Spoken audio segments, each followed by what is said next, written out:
Shoe, meet other foot. The following program is brought to you in living color. You are listening to The Liberal Grouch.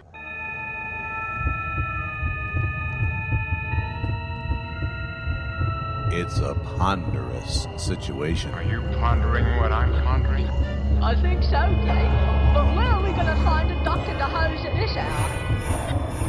For more than 2 years, a persistent but stupid enemy has misunderstood our desire to live as free people. Well, you know, free men stood against the tyrant. And stood against many.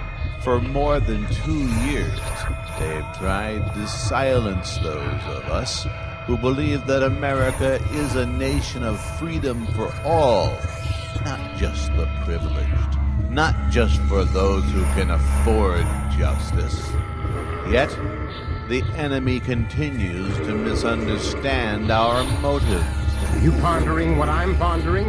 I think so, Brain. But there's still a bug stuck in here from last time. They fill the blogosphere with lies and misinformation. Where can one turn for the truth? This is where we hold them. We will fight them.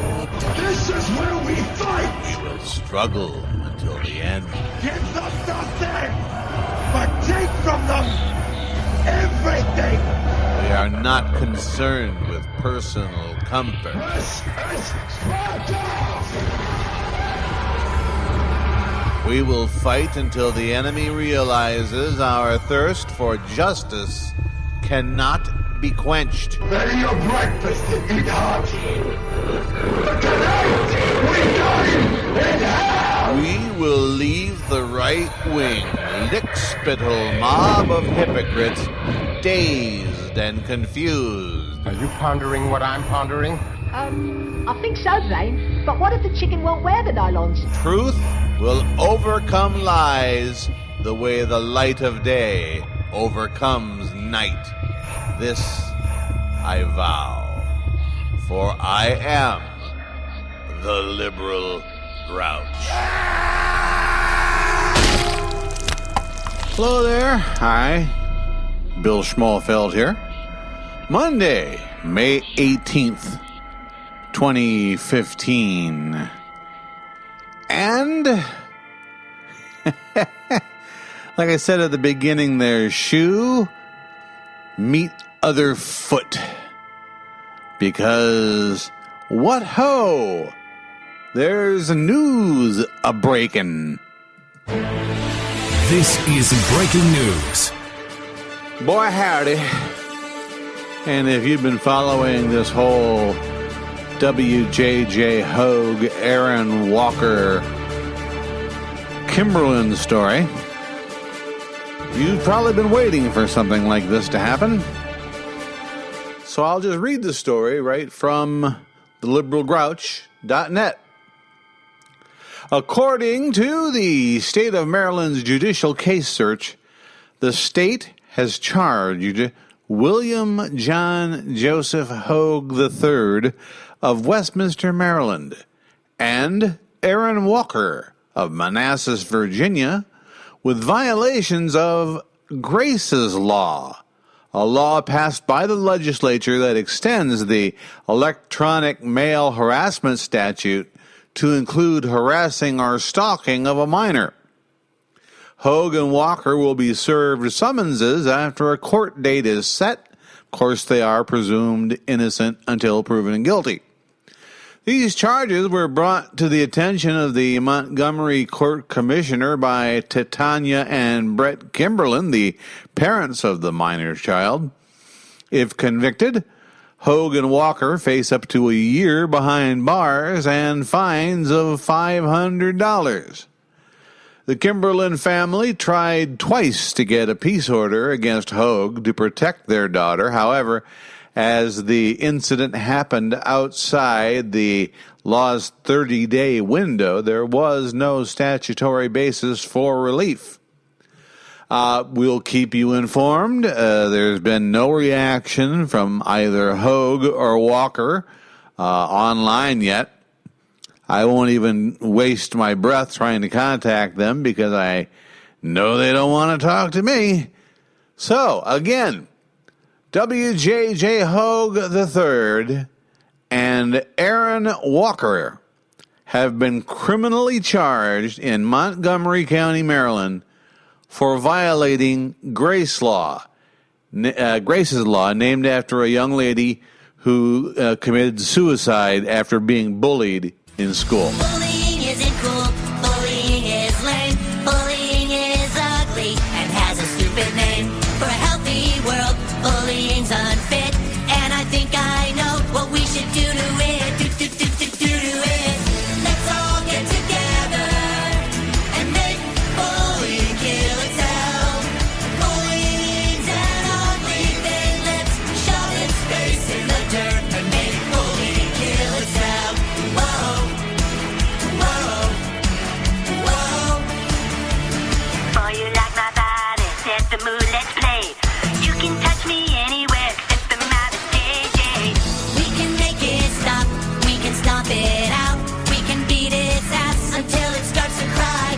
Let's gang up on it and tell it it smells, and beat its ass worse if it ever tails. If it ever tails, let's all join together to try and make bullying kill itself.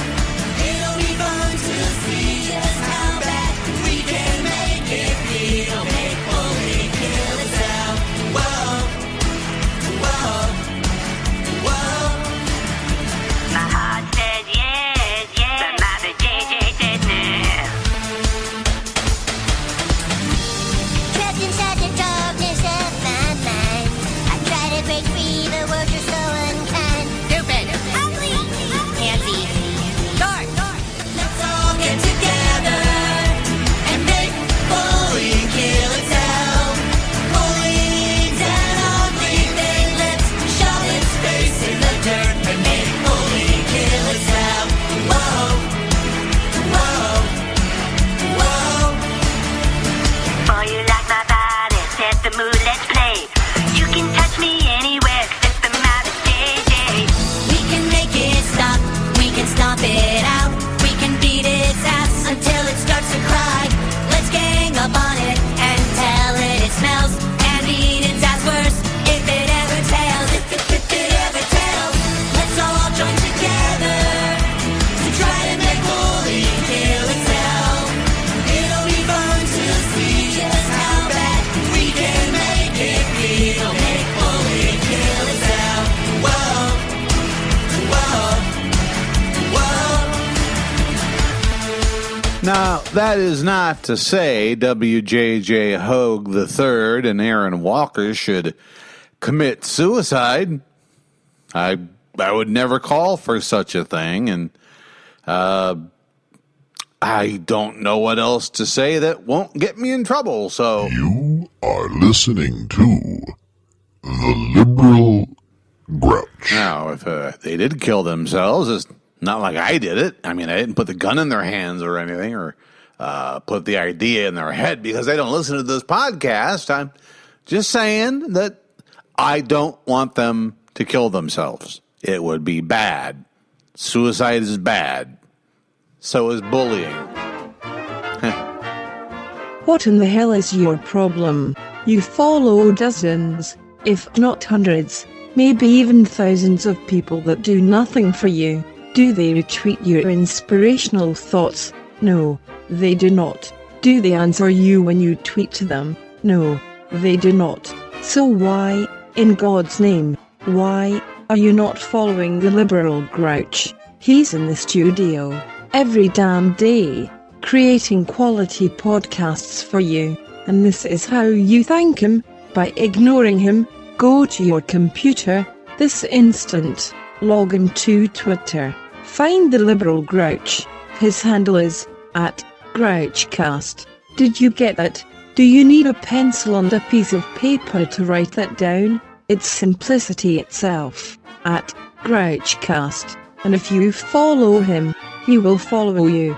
and he will respond to your tweets, and if you ask him very nicely, he may even wash your windows for a nominal fee. And by nominal, we mean exorbitant. Follow the goddamn liberal Grouch at GrouchCast on Twitter. Do it today. In fact, do it right the hell now. Now hold on there for one damn minute before you buy that delicious Milky Way candy bar you've been craving all day. Ask yourself this question: do I really need this candy bar, or does the liberal Grouch need and deserve my financial support? That candy bar will probably be all dry, with the chocolate turned all white and crumbly anyway, and for the price of just a couple candy bars a week, the liberal Grouch can continue to provide you with this outrageous counterculture, left-wing comedy, and pursue his takedown of the right-wing oligarchy. So, Fatso, what's more important to you? Keeping the nation from turning into a right-wing, fascist, theocracy, plutocracy and oligarchy, or having that goddamn candy bar? Make your choice. Then go to www.theliberalgrouch.net and hit the PayPal button. If you don't, that candy bar will taste bitter in your mouth. www.theliberalgrouch.net. Donate, or doom the Republic, just because you wanted to shove a Christ-forsaken candy bar into your gob. The choice is yours. One is wrong because he does right. One is right because he does wrong. Which of those are you? This is the liberal Grouch. And repeating our top story today, WJJ Hoge III and Aaron Walker both face criminal charges now as a result of being, charged with violating Grace's Law, which is basically an addition to the state's electronic mail harassment law, which makes it illegal to use a computer to harass, annoy, frighten a minor. The minor in this case being the daughter of Tatiana and Brett Kimberlin. And just last week, as a matter of fact, Aaron Walker was celebrating Hoge's victory in the peace order court. Let me just read this from his allergictobull.blogspot.com website. This what's the headline of this thing? It's the end of adjudicated Brett Kimberlin's human shield strategy, and I left out a pejorative that Walker uses all the time to describe Brett Kimberlin. So this is from the column now. This was as successful as Brett could get with his new human shield strategy. It's very clear he keeps hoping that if he could just get his daughter on the stand and get her to cry on cue, that judges would give him anything he asked for. And it didn't work. Judge Creighton pretty clearly wanted to silence John, but realized the law was on John's side. If it isn't going to work with her, it just ain't going to work. Anyway, as they were leaving, Brett says, pretending to speak to his family, but clearly saying loud enough for me to hear, something like, well, I guess we go file criminal charges. I snorted a chuckling, oh God, to which his muscle said, yeah, oh God, as though I'm supposed to be intimidated. I replied, you never learn. If he was hoping to scare me or John, I made it clear it was not going to have the intended effect. Anyway, it was a closer case than it should have been. Seriously, they were nowhere near meeting the statute, but John still won, and Brett's human shield strategy was shut down. But we'll take our dignity, our victory that is, with dignity and self-respect, and screw it. And then he's got a video for everybody dance now. I wonder who'll be dancing that first night in jail if he gets convicted.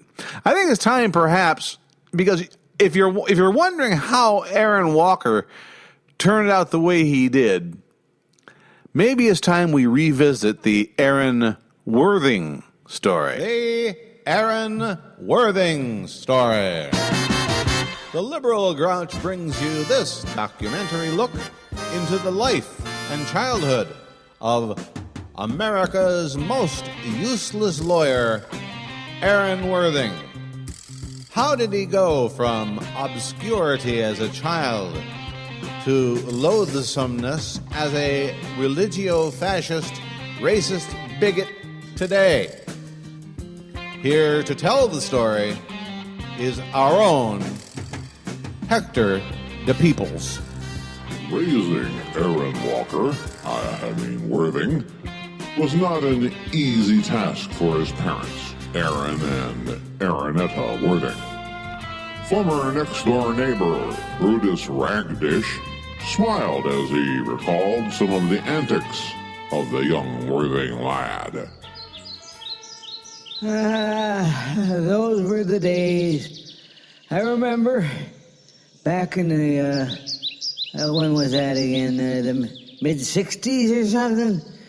Everything kind of runs together now. It's hard to pin things down to specific dates. But I do recall when we lived next door to the Worthings, and I'd just sit in my backyard and watch through the chain link fence that the state said the Worthings had to put around their property to keep their boy in. And they had a dog at the time. It was a small, sort of pit bull mix, pit bull and Chihuahua. And that boy Aaron would come out and just poke his finger in that dog's eye every morning. At first, the dog would just kind of, yike and kind of scurry away. And then when the dog saw young Aaron coming out in the morning, he'd just run and hide. Aaron wasn't the sharpest lad, and he thought that the dog was just disappearing on account of his not being there where he was supposed to be. But eventually, it dawned on him that the dog was actively hiding from him, so he found the dog's hiding place underneath the porch, crawled under there, dragged the dog out, sat him down in front of him, and started poking him in the eye again. Over and over and over. Poke that poor little dog in the eye till the dog couldn't stand it anymore and bit him. I mean, he bit him real good, too. Took out a chunk of his face, as I recall.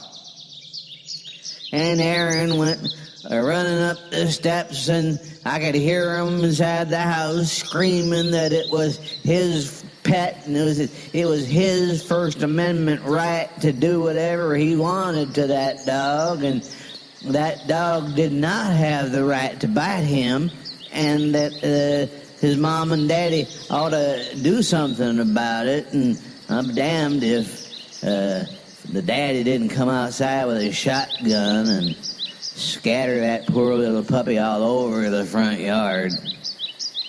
I don't think they raised the boy right. It's part of the problem.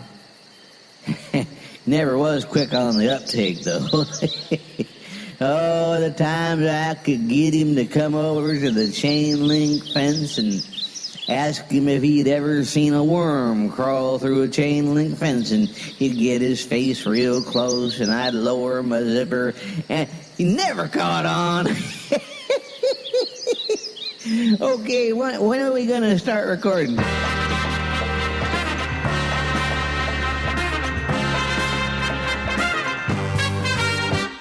By the time he reached middle school, it was clear that young Aaron was not like the other boys.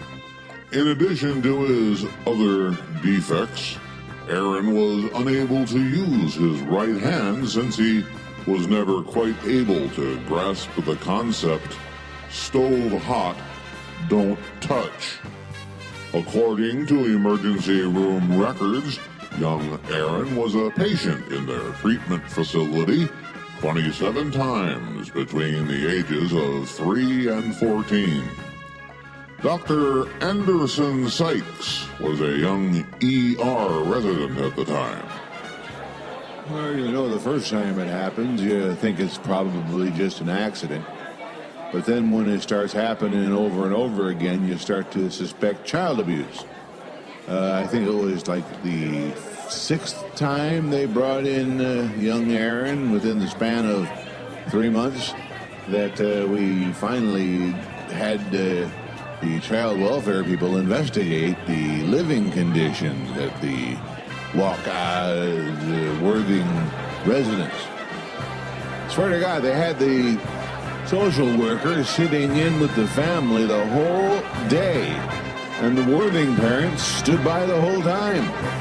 And Mrs. Worthing was making a skillet full of hamburger helper or something, and young Aaron, he just kept walking up to the stove, and before he'd get there, his mama would say, "Aaron, stove hot, don't touch." And he'd look back at her and give her this defiant glance like, "I ain't gonna bother me this time."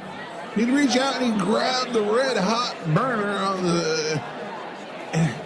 We thought about taking the boy out of the home then, but the parents were not at fault per se, but they did suggest, the social workers, I should say, did suggest that they come up with some way to keep Aaron out of the kitchen, which I guess they finally did by shipping him off to the state home for dull boys.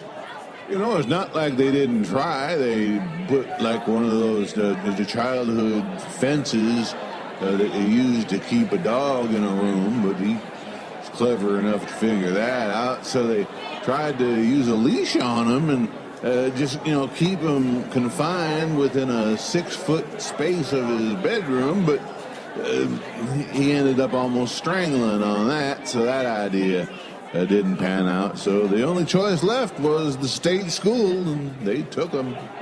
As things turned out, I don't know if that was a good thing or a bad thing. He's still alive anyway. If such a life can indeed be referred to as living.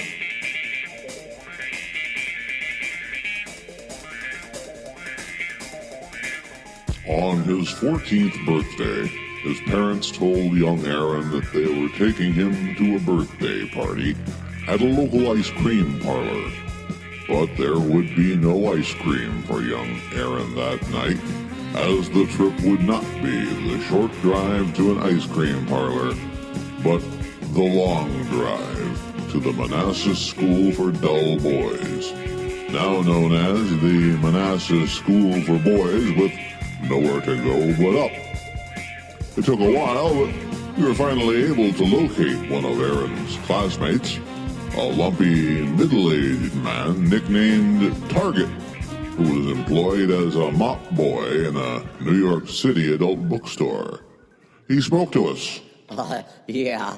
The thing I remember most about, what was his name, Aaron? Yeah. The thing I remember most about him was his nickname.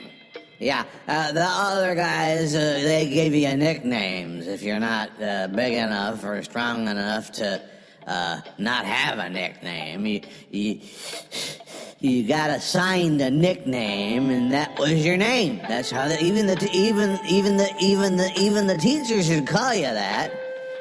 Mine was Target because the other boys would use me to calibrate their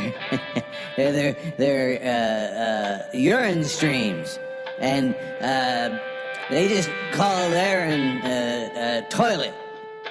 I don't think I need to really go into specifics why, but that's what they called him. It was the Toilet. I must say I was a step higher on the social chart than toilet was, and I look back at it now with a little bit of shame, because it took him forever to learn something, and that's why it was necessary, I guess. The teachers didn't have nothing to do with him, and it was necessary for the other students to enforce the standard pecking order, or pecker order, as they used to call it, to enforce that order to show Aaron that, or Toilet, where his place was in the line of things. And every time I think of him, I think of him being used as a toilet.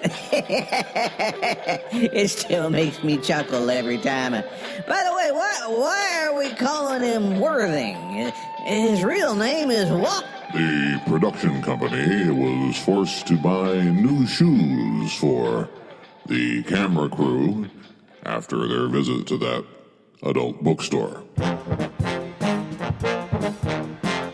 The Worthing family learned to their horror that shortly before his 18th birthday, young Aaron managed to chew his way through his leather restraints and escape into the Manassas night. He apparently tried to find his own way home, and it was only after receiving a phone call from a gas station owner that they learned that young Aaron had found his way to the town's center, claiming he was a fireman, a spaceman, and a cowboy. Howard Clower was the station attendant that night. Back then, we had one of them grocery stores across the street from the gas station, and it had them little mechanical rides for the kids on them. And you drop in a quarter and you ride for a little while. One of them was a pony, and one was like a little rocket ship, and another was like a fire truck. And I don't know where he got all the quarters, but this little boy he wasn't a little boy. He seemed like a little boy, but I guess he was a full-grown man. He was going from one of them machines to the other and riding them for as long as they would allow him to ride for the quarter, and then he'd move on to the horse, and then to the fire truck, and then back to the rocket ship, and giggling like the little girl. I never saw a person having so much fun. So the station owner, he crossed the street and asked the young man what he was up to, and he told him he was a spaceman and a cowboy and a fireman. It didn't take much to figure out that he had escaped from the school of the dull, for dull boys. So we called the school, but the administration said that since he was 18 and technically an adult, there weren't nothing to do about it, and he was free to go anytime he wanted to. So we just learned his real name and called his parents and let him sleep in the garage until about a week later when his mom and papa showed up for him. But this was the beginning of bigger and better things for young Aaron.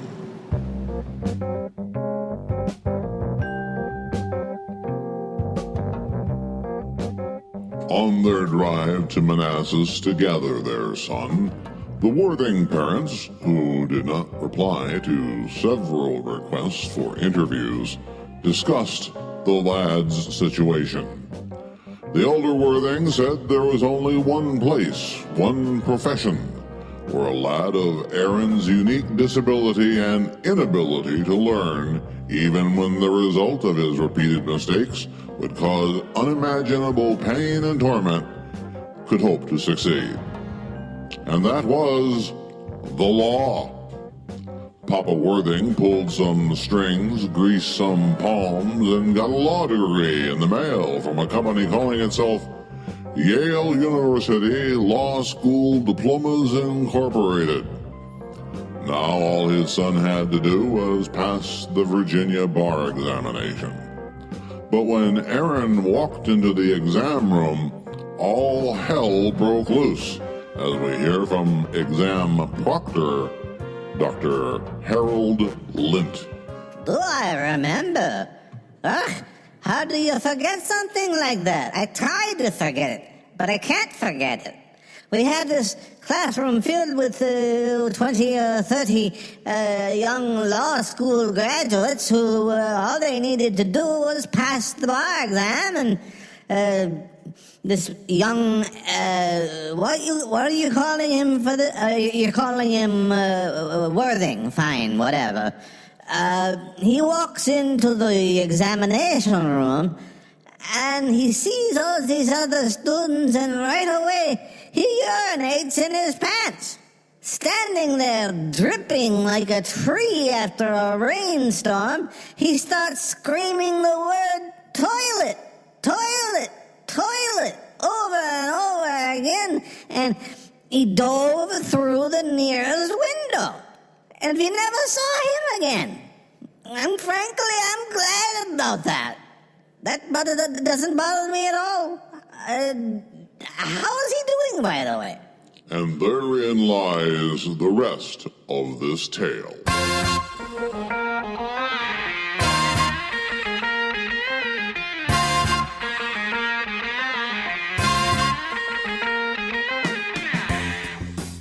Papa Worthing was not a man to be denied something he wanted.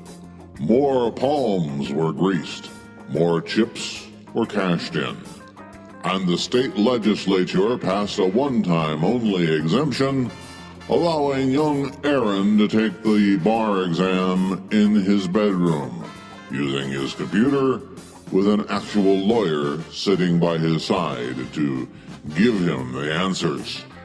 Even with this assistance, young Aaron barely passed the examination by the skin of his teeth. The elder Walker found his son a job as far away from a real courthouse as possible as a compliance attorney with a nearby home health care corporation. He purchased a fine mail-order bride, bypassing the readily available bride factory in the former Soviet republics, and choosing a plump, well-fed, compliant girl from the Philippines to be Aaron's life partner.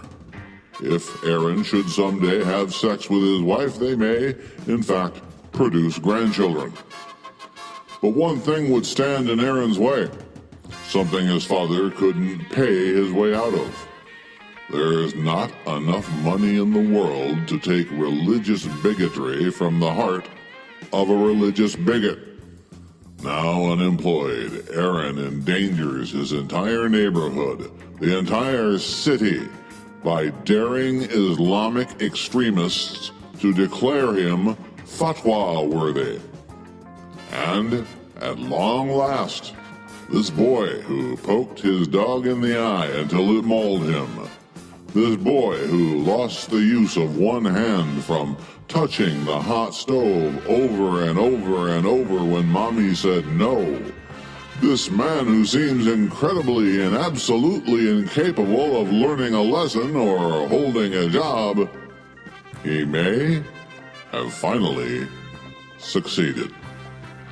For the liberal Grouch, I am Hector de Peoples. Thank you for listening.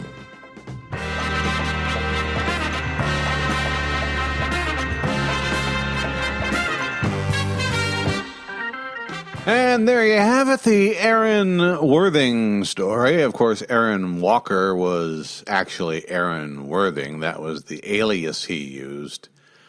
Well, let's see if Hoggy has said anything about this yet. Let's go to his website, refresh it, and nope. Are you pondering what I'm pondering? I think so, brain, but nothing is as inevitable as a mistake whose time has come. How ponderous. What an idiot. I wonder if his little butt boy, Paul Krendler, Patrick Grady or whatever is saying anything. Let's have a look at that website. Nope. He's still got his good morning dumb fuck thing up there in which he's outraged about a column I wrote, God, what was it, 6 years ago? About a colonoscopy I had. Just outraged at the filth and depraved nature of it. We'll see him in court soon. You are listening to The Liberal Grouch. Well, hi there. I'm the Liberal Grouch. And I'm not one of those evil grouches you hear so much about over there on the right wing. I'm one of those nice grouches over here on the left wing. And I'd sure like to be your friend. Wouldn't you like to be my friend? I hope you would. Why not come by my Facebook page at www.facebook.com/TheLiberalGrouchCast. That's all one word, you know. www.facebook.com/TheLiberalGrouchCast. And like the page, and I promise I'll like you a whole lot. Thank you. Now let's get on with our business.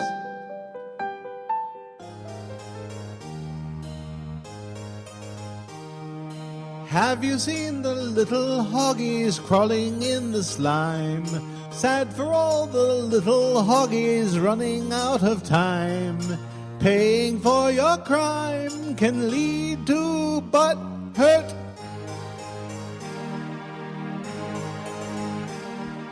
Have you seen the daddy hoggy in his nice bow ties? You will find that daddy hoggy's running out of lies, nearing his demise in profound butt hurt.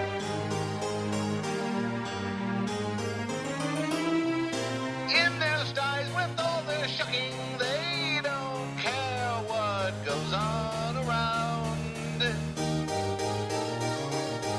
With their lies, you see them sucking what they got so damn good fucking.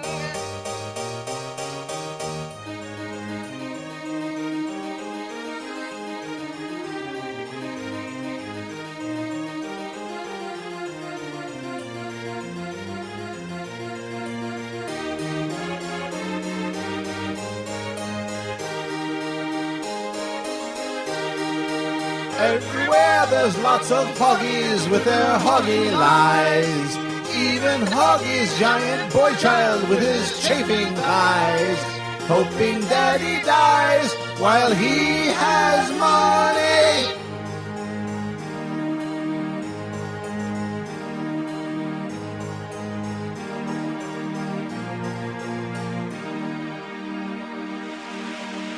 One more time.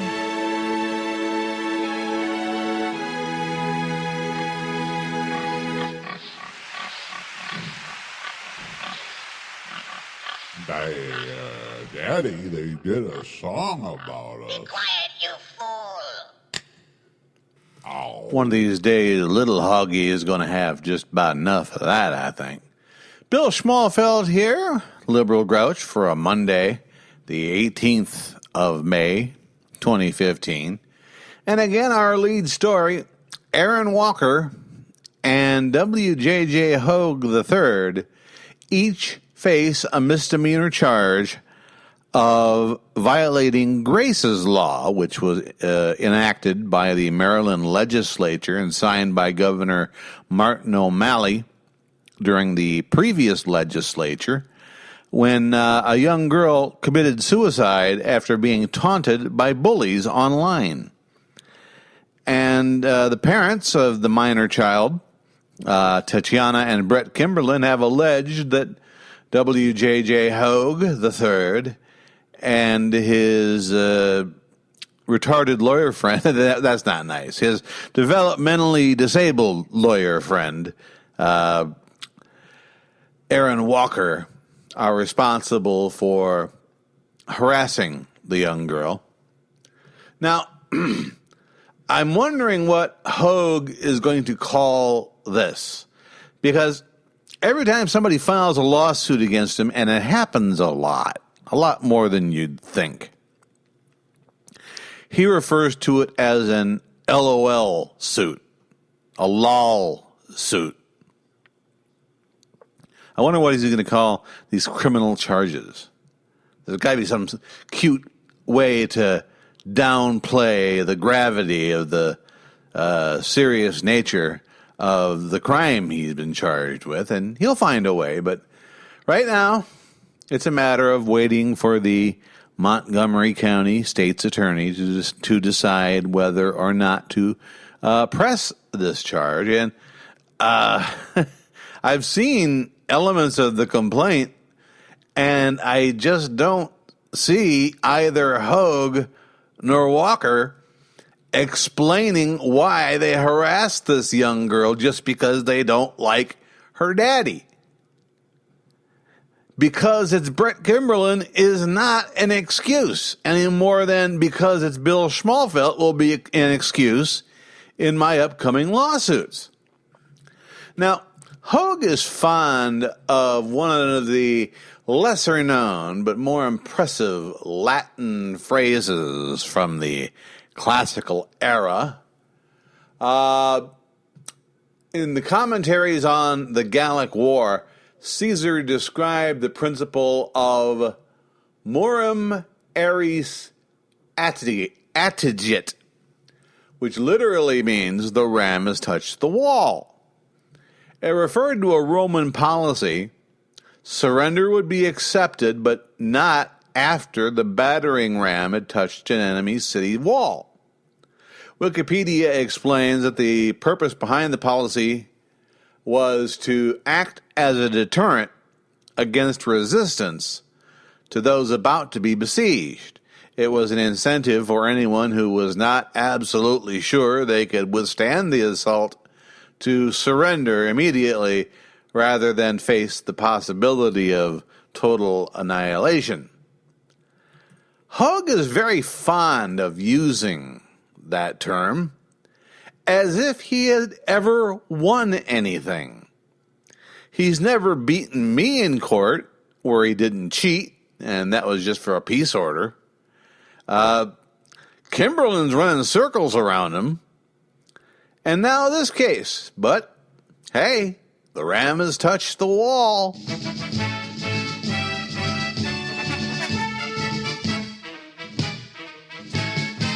The ram has touched the wall. That was the old-time Roman battle call. And what that meant was that you must surrender your weapons tender, and Caesar would let you live. But all that matters, the ram that batters, once it touches your walls, he won't forgive. The ram has touched the wall. And in the old days that meant towns would fall.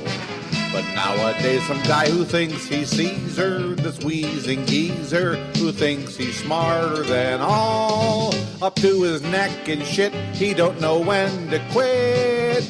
The ram has touched the wall. The ram has touched the wall.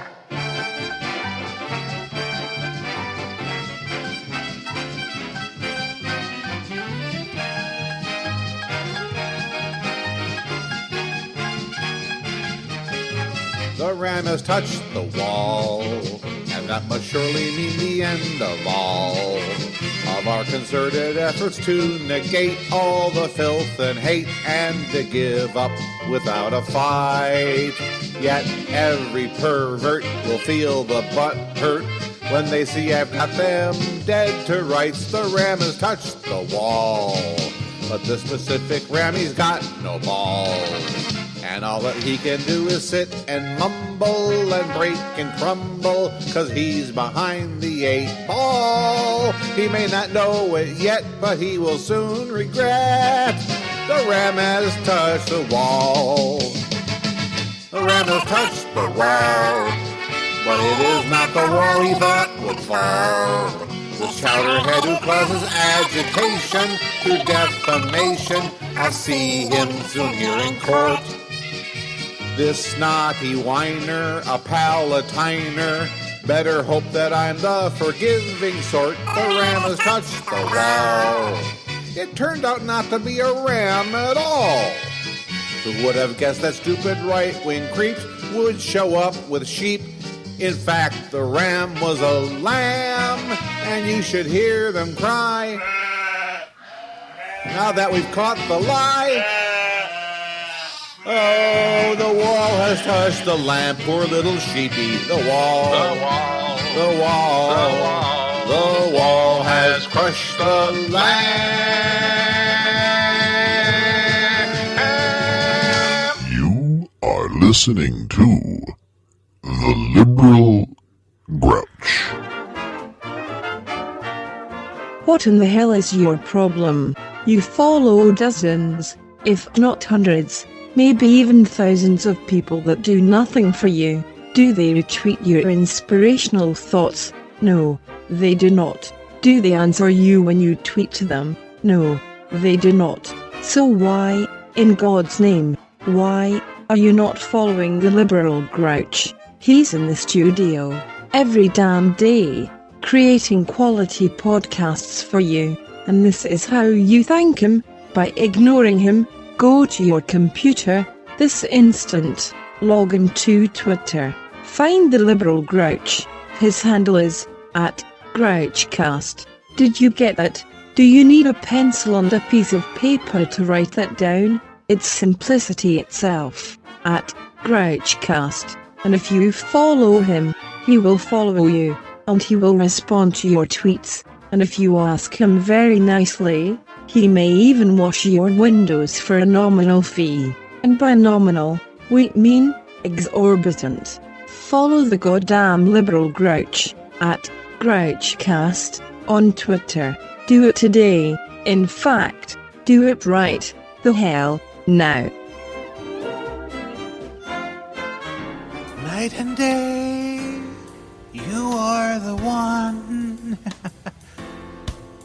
And I know the route you take on your morning run. That device under your car, it tells me, darling, where you are. I'm stalking you day and night, night and day, and you don't know that my spy store camera sees wherever you go. From the Walmart dressing room to the walls here in my lonely room, well, you know, day and night, night and day, you cannot hide from me. With your insecure Wi-Fi, how I'm glad I can always see. Through your own webcam I peek as you undress and give me the thrill I seek. Day and night, night and day, night and day, I'd be your guy. And I'm tempted just to nab you as you walk by. It's not that I mean to scare, it's just that life is so damn unfair. I'm watching you day and night, night and day. How can't you tell?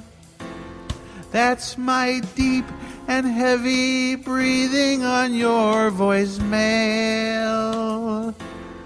on your Facebook, Twitter too. I want to kill men when they chat with you. I do it too. Day and night, night and day. I know you love me too. And today is the day that I'll finally walk up and speak to you.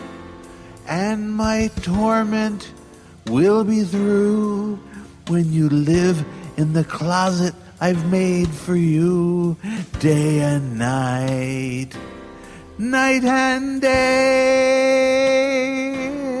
night and day, night and day. My word, it would seem as if I'm staying at the same luxury hotel that all the GOP candidates are staying in as they hustle for votes in the New Hampshire primary. I believe I'll go down to the gym and see what sort of trouble I can get into. Yow! Oh, goodness! Aha!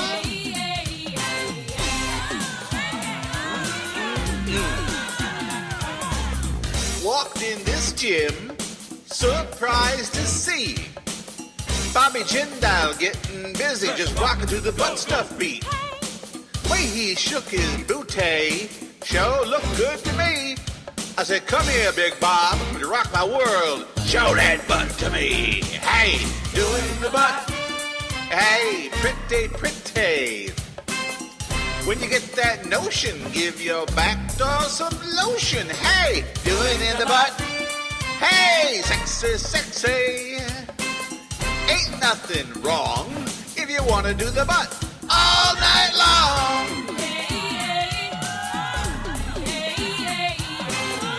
Oh, gonna pass a law about it.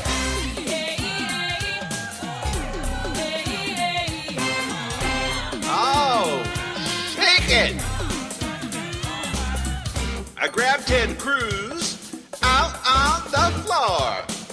I rocked him from the backside, did the butt till it made him sore.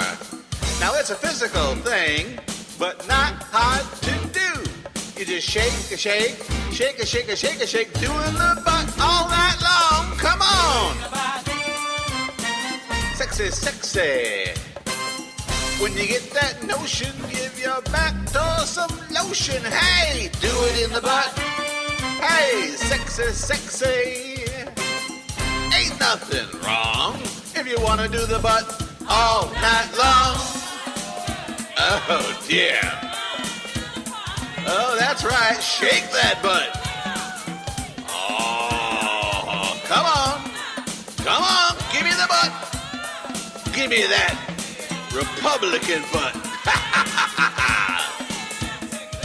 Old Hucker's got a big old butt. Oh, yeah. Ted Cruz got a big old butt. Oh, yeah. Rand Paul got a big old butt. Oh, yeah. Jeb Bush got a big old butt. Big old butt. Ben Carson got a big old butt. Oh, yeah. Rick Perry got a big old butt. Oh, yeah. Scott Walker got a cheesy butt. Oh, yeah. Chris Christie got a big old butt. Big now, old give me the butt.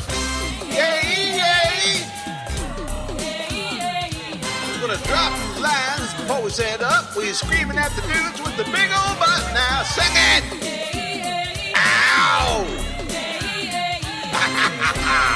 I want your butt. That butt. That big old butt. Doing the butt. Hey, pretty, pretty. When you get that notion, give your back door some lotion. Hey, do it in the butt. Hey, sexy, sexy.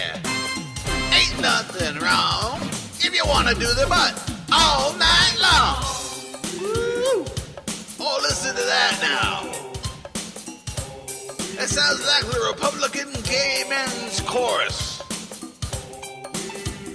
They're marching like them monkeys did at the Wizard of Oz going into the castle. That DC, LA, what you got to say?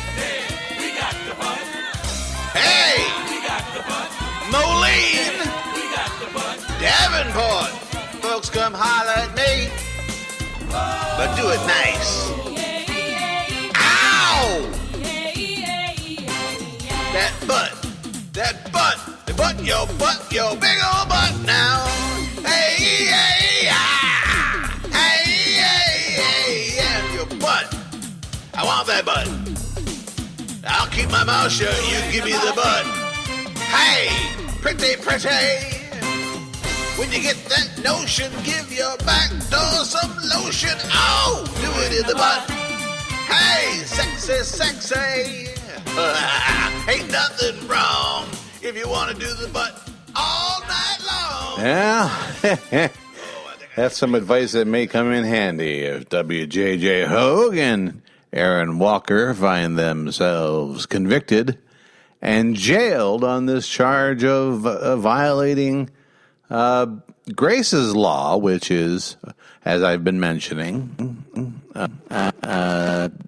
a law enhancing the electronic harassment law, extending it to any harassment of a minor. And Walker and Hoge have both been accused by, or I should say, the Montgomery County Court Commissioner has found probable cause to charge Hoge and Walker with that particular crime.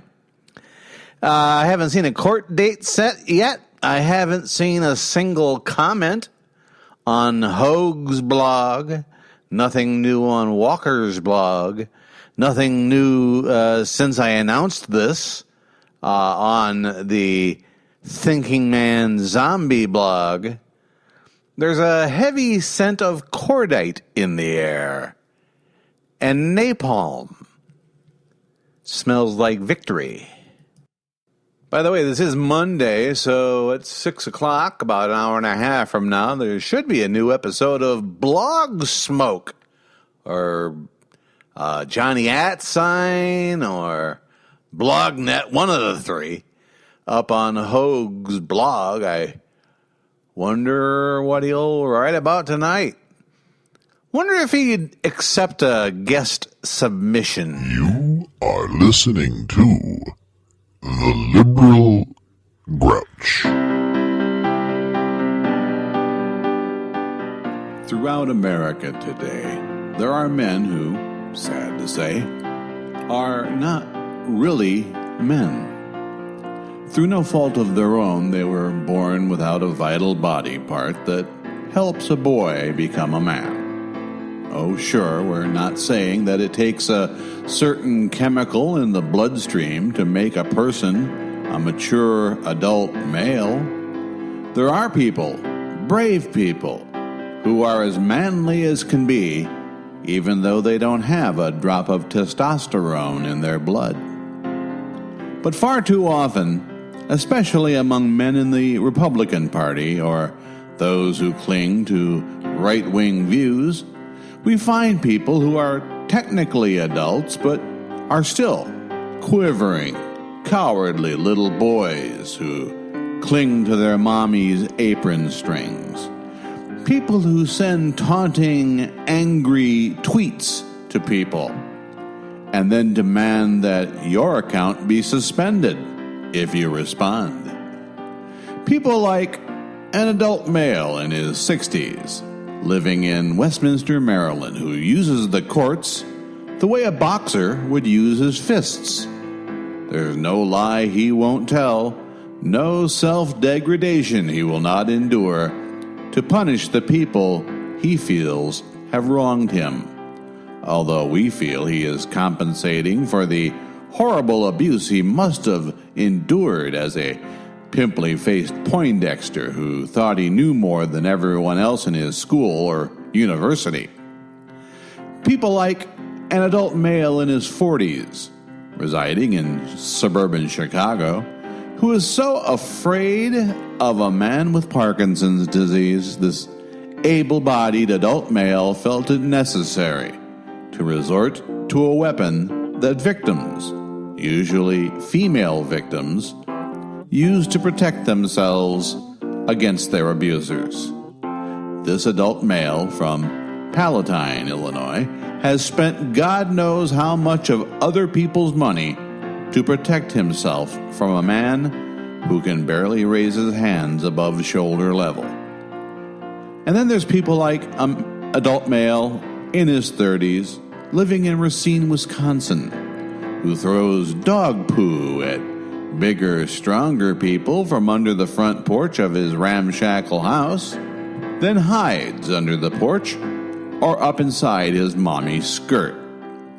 Sure, we're all disgusted by people like that. It's a natural reaction. These people who choose the road of cowardice, who insult others at will, but then cry when they are insulted in return. But there's something we fellas can do to help these poor, spineless wastes of human life. Unlike women who are born with a set number of eggs in their ovaries, and once those eggs are gone, they go into menopause, a man's testicles continue to produce sperm and other male hormones well into their 90s. So the next time you renew your driver's license, ask for the proper form so you can donate your testicles to adult males like these. For each set of testicles you donate after your death, the Nuts for Nitwits Society will donate a cadaver scrotum, so the recipient of your gift will have some place to keep it. We can't promise that every recipient of a testicle transplant will grow up, stand on his hind legs, and start acting like a man, but there's hope. Fill out your form today and donate your testicles to the Nuts for Nitwits Society. Somewhere, an adult male is filling out a petition for an order of protection against a man who couldn't harm him even if he wanted to. Please, help him. And thank you.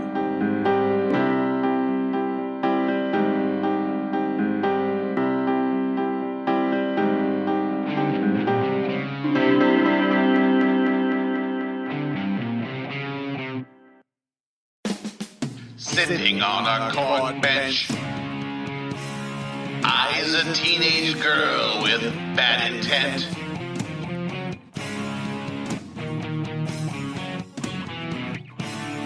Poop is caked into his beard. Stubby fingers scratch his scabby head. Hey, Hoggy man, dying from his bad heart. Skin made gray from hate and lack of sun.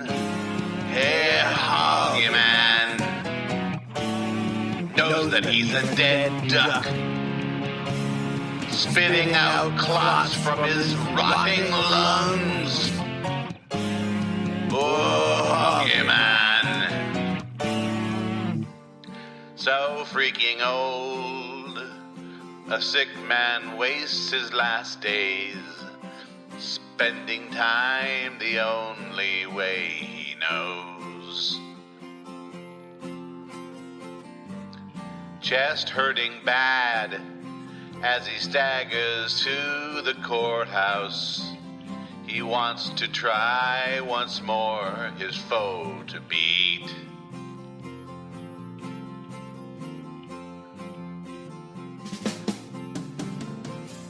Leave her alone, that's all her father asked. Forget that we exist and just let us be. Hoggy man, you fool, don't you know that you're a loser? You foolish dolt, the truth won't set you free.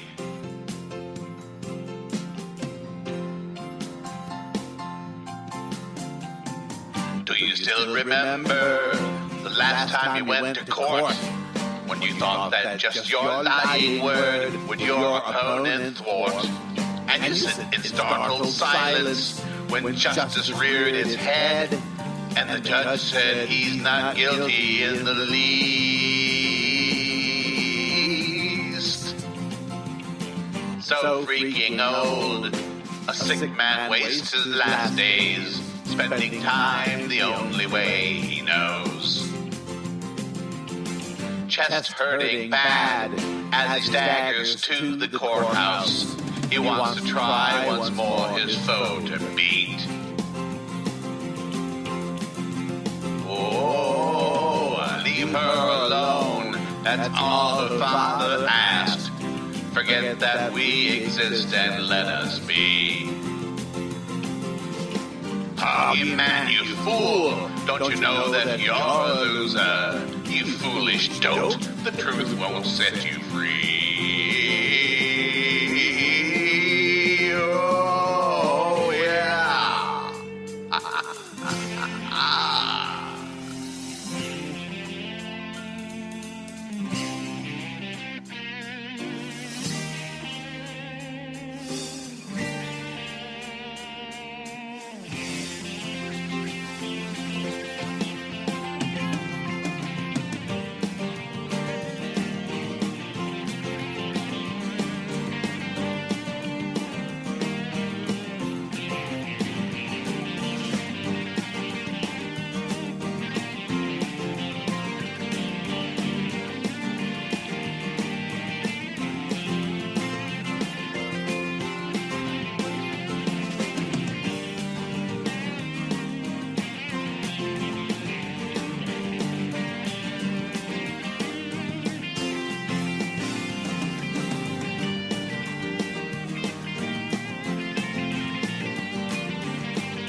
Huggy man, you fool! Don't you know that you're the loser? You foolish dolt, the truth won't set you free. No, it won't. The truth is your worst enemy.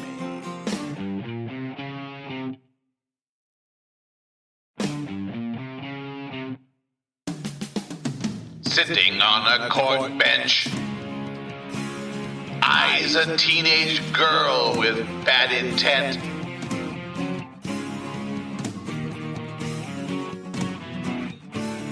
Poop is caked into his beard. Stubby fingers scratch his scabby head. A hoggy man died from his bad heart. Skin made gray from hate and lack of sun. A hoggy man knows that he's a dead duck, spitting out clots from his rotting lungs. Ooh, hoggy man.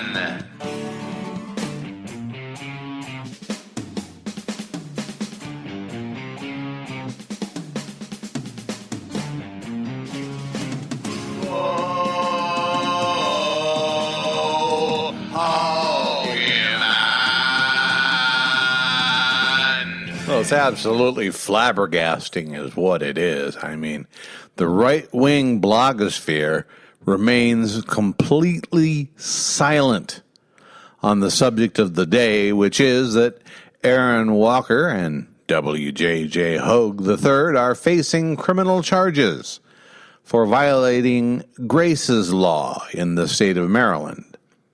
Not a peep. No Twitter traffic. Nothing. Not on anybody's website. Not a word.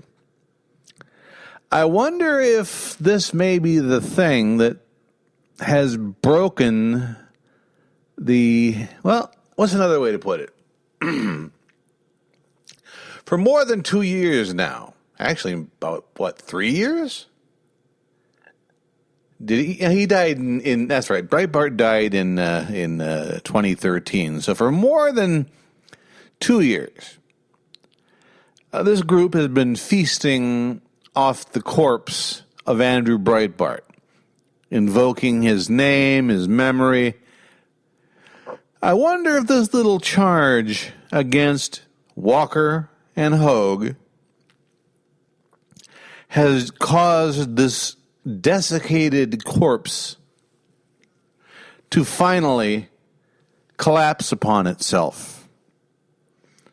Would I be surprised if Hoge took down his blog?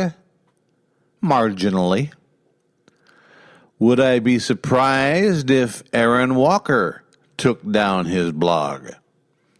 Oh, that would be startling. That would be very startling.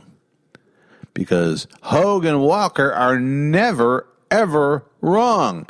Everybody else is wrong, not them. And Paul Krendler, he's not a real person.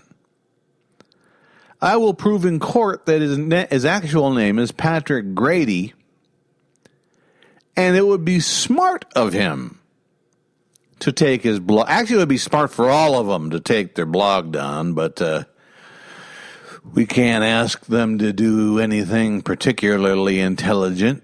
Otherwise, they wouldn't be in trouble now, would they? I'm Bill Schmalfelt. This has been the Liberal Grouch Cast for this Monday, May 18th. There probably will not be a Grouch Cast tomorrow. My wife is not doing well, and she has a doctor's appointment tomorrow afternoon. I will post something on Twitter and on the website when I know more, but now is not the time to talk about it, so we'll just say, once again, Aaron Walker, WJJ Hoge, how's that shoe feeling now that it's on the other foot? Don't fret. After all, we're all going to be dead soon. Daily Show, CNN, GOP is not your friend. Christian right sitting tight and making other folks fight. When that's hard, Huckabee, no thinking, ass thinking. Watch out for Sharia law, even in Arkansas. Kill a Muslim or a Hindu, what's the difference? Make a deal, fuck you. This means we lose. Nominee, not for me. Why choose? Testament the lies. Offer me some respite, offer me quietude. I decline. It's the end of all days as we know them. It's the end of all days as we know them. It's the end of all days as we know them. In these end times. These end times. The Liberal Grouch Cast is a copyrighted performance of Bill Schmalfelt. Copyright 2015, all rights reserved.